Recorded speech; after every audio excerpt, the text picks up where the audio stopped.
La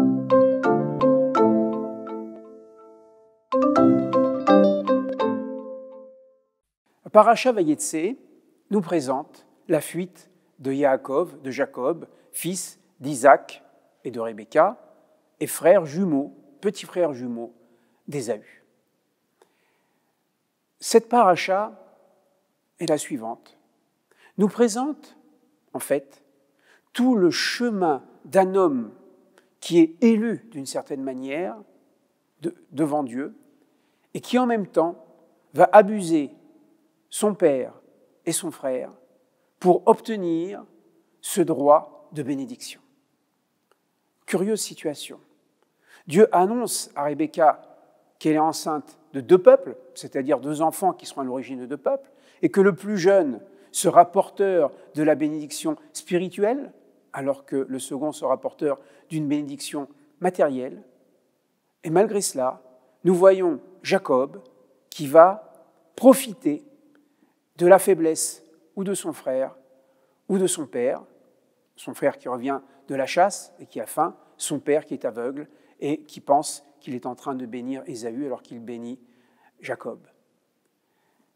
Comment avoir un tel ancêtre? Un homme qui trompe son frère, qui, sur les recommandations de sa maman, Rivka, va se déguiser comme Ésaü et ensuite prendre la bénédiction pour s'enfuir. Nous pourrions dire que toute cette paracha de Vayetse et la suivante, Vaishlach, c'est le long chemin de celui qui doit justifier l'élection de Dieu. Et ce n'est pas parce qu'on a reçu un don ou un talent qu'on a le droit, au nom de ce don ou de ce talent, de faire et d'agir comme on le veut. Il faut garder aussi la moralité, l'éthique la plus exemplaire. Ce n'est pas toujours facile, ce n'est pas toujours évident. Jacob a trompé son père, il sera lui aussi trompé, puisque son oncle, qui deviendra son beau-père, va placer Léa à la place de Rachel.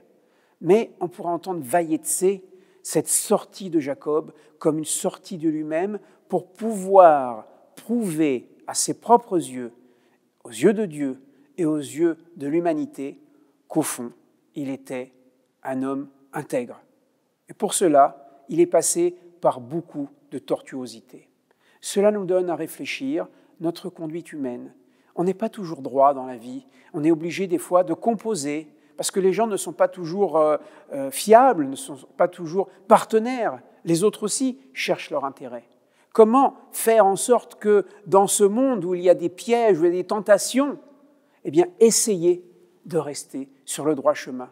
Et ce sera le sens de ce départ, et plus tard, ce sera aussi le sens de la lutte de Jacob avec ce personnage mystérieux, pour qu'à la fin, il soit reconnu aussi bien par ce personnage que par Dieu, comme Israël. Au fond, nous sommes tous plus ou moins Jacob. Nous essayons d'avancer dans la vie, on essaye d'être droit, on essaie d'être correct avec les uns et les autres. Parfois, la vie nous oblige à prendre des tortuosités. Alors, il faut lutter jusqu'à arriver à montrer que nous voulions être droits. Et si nous avons été tortueux, eh bien, nous demandons pardon, nous essayons de corriger de façon à porter chacun et chacune à notre niveau le nom d'Israël, c'est-à-dire un prince de Dieu. Merci, Shabbat Shalom, au revoir.